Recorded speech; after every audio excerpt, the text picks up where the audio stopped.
everybody. Welcome. Alright, so without further ado, we are going to get into chapter 5 to see what Tanta T and Sophie are up to this week. Alright, so let's go. The sun crawled across our faces as the car sped into Port-au-Prince. I had never been to the city before. Colorful boutiques with neon signs lined the streets. Vans covered with pictures of flowers and horses with wings scurried up and down and made sudden stops in the middle of the boulevards. Tantati gasped each time we went by a large department store or towering hotel. She shouted the names that she had visited in years past. When they were teenagers, she and my mother would save their pennies all year long so they could come to the city on Christmas Eve. They would tell my grandmother that they were traveling with one of the old peddlers, but that was never their plan. They would take a tap-tap van in the afternoon so as to arrive in Port-au-Prince just as the sun was setting and the Christmas lights were beginning to glow. They stood outside the stores in their Sunday dresses to listen to the sounds of the toy police cars and talking dolls chattering above the festive music. They went to Mass at the Gothic Cathedral, then spent the rest of the night sitting by the fountains and gazing at the nativity scenes on the Champ de Mars. They bought ice cream cones and fireworks, while young tourists offered them cigarettes for the privilege of taking their pictures. They pretended to be students at one of the gentry's universities and even went so far as describing the plush homes they said they lived in. The white tourists flirted with them and held their hands. They laughed at silly jokes, letting their voices rise and fall like city girls. Later, they made rendezvous for the next night, which of course they never kept. Then before dawn, they took a van back home, slipped into bed before my grandmother woke up. I looked outside and saw the bare hills that border the national highway. "We are almost there," the driver said as he slowed down almost to a stop. We waited for a while for the car to move. "Is there some trouble?" asked Tantati.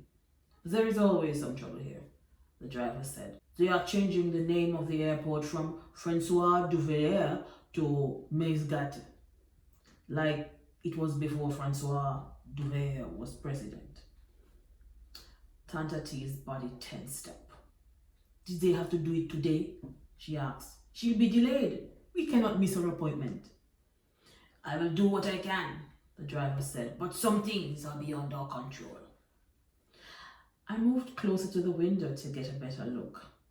Clouds of sooty smoke were rising to the sky from a place not too far ahead. "I think there is a fire," the driver said. Tantati pushed her head forward and tried to see. "Maybe the world, it is ending," she said. We began to move slowly in a long line of cars. Dark green army vans passed through narrow spaces between cars. The driver followed the slow-paced line. Soon, we were at the airport gate. We stopped in front of the main entrance. The smoke had been coming from across the street. Army trucks surrounded a car in flames. A group of students were standing on top of a hill, throwing rocks at the burning car. They scurried to avoid the tear gas and the rounds of bullets that the soldiers shot back at them. Some of the students fell and rolled down the hill. They screamed at the soldiers that they were once again betraying the people. One girl rushed down the hill and grabbed one of the soldiers by the arm. He raised his pistol and pounded it on top of her head. She fell to the ground, her face covered in her own blood. Tantati grabbed my shoulders and shoved me quickly inside the airport. "Do you see what you are leaving?" she said. I know I'm leaving you." The airport lobby was crowded. We tried to keep up with the driver as he ran past the vendors and travelers, dragging my suitcase behind him. As we waited on the New York boarding line, Tantati and I looked up at the paintings looming over us from the ceiling. There were paintings of men and women pulling carts and selling rice and beans to make some money. A woman shouted, "Madame!" drawing us out of the visions above us. She looked breathless, as though she had been searching for us for a long time. "You are Sophie Kaku?" she asked, speaking directly to me. I nodded. Tantati looked at her lean body and her neat navy uniform and hesitated before shaking her hand. "I will take good care of her," she said to Tantati in Creole. She immediately took my hand. Her mother is going to meet her in New York. I spoke to her this morning. Everything is arranged. We cannot waste time. Tantati's lips quivered. "We have to go now," the lady said. "You are very tardy." "We are not at fault," Tantati tried to explain. "It does not matter now. We must go," the lady said. Tantati bent down and pressed her cheek against mine.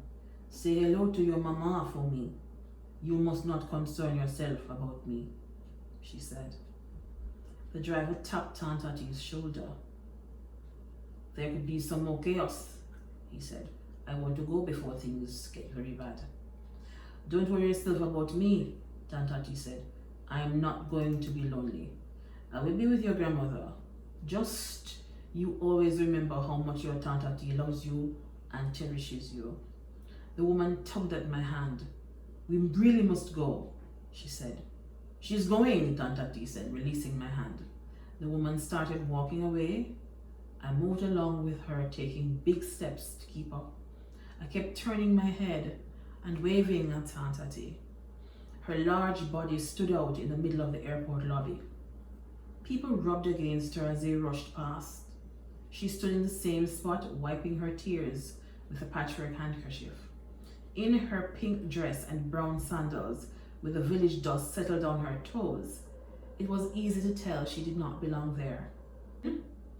She blended in, neither with the smiling, well-dressed groups on their way to board the planes, nor with the jean-clad tourists whom the panhandlers surrounded at the gate. She stood by the exit gate and watched as the woman pulled me through a glass door onto the runway leading to the plane. The plane was nearly full. There were only a few empty seats. I followed the woman down the narrow aisle. She showed me to a seat by a window. I slipped in quickly and looked outside, hoping to see Tantati heading safely home. I only saw a patch of smoky sky. The woman left. She soon came back with a little boy. He was crying and stomping his feet, struggling to wiggle out of her grasp. She cornered him against the seat and pressed him into the chair. She held him down with both her hands. He stopped fighting, slid upward in the seat, raised his head, and spat in her face. His shirt was soaked with the saliva that was still dripping from either side of his mouth. He rubbed his already red eyes with the back of his hand. Leaning forward, he pressed his face against the seat in front of him. It was almost as though he was trying to find a way to muffle his own sobs. I reached over to stroke his head. He grabbed my hand and dug his teeth into my fingers. I hit his arm and tried to get him to release my fingers. He bit even harder. I smacked his shoulder. He let go of my fingers and began to scream. The woman rushed over. She pulled him from the seat, raised him up to her chest, and rocked him in her arms. He clung to her body for a moment, then pulled away, digging his fingers into her neck. She stumbled backwards and nearly fell. He slipped out of her arms and ran out of her reach. She dashed down the aisle after him. A tall man blocked the aisle and stood in the little boy's way. He began to cry louder when he noticed that he was cornered. He jumped on a passenger's lap and began to pound his head on a side window. The man grabbed him and wrestled him back to his seat. He strapped him down with his seatbelt, then leaned over him and did the same to me. As soon as his seatbelt was on, the boy sat still. Both the man and the woman stood over him and watched him carefully, as though they were expecting him to reach up and grab one of their eyeballs. He did nothing. He sat back in his seat, bent his head, and wept silently. "What is the matter with him?" the man said in French. "His father died in that fire out front. His father was some kind of old government official. Très correct," she whispered. "Très guilty of crimes against the people. And we are letting him travel. He does not have any more relatives here. His father's sister lives in New York. I called her. She's going to meet him there." "I can see why he is upset," the man said. The plane began to roll towards the sky. I looked outside and saw the cars heading away. I could not tell Danticat's taxi from the others. The sound of the engine silenced the boy's sobs. He soon fell asleep, and shortly after, so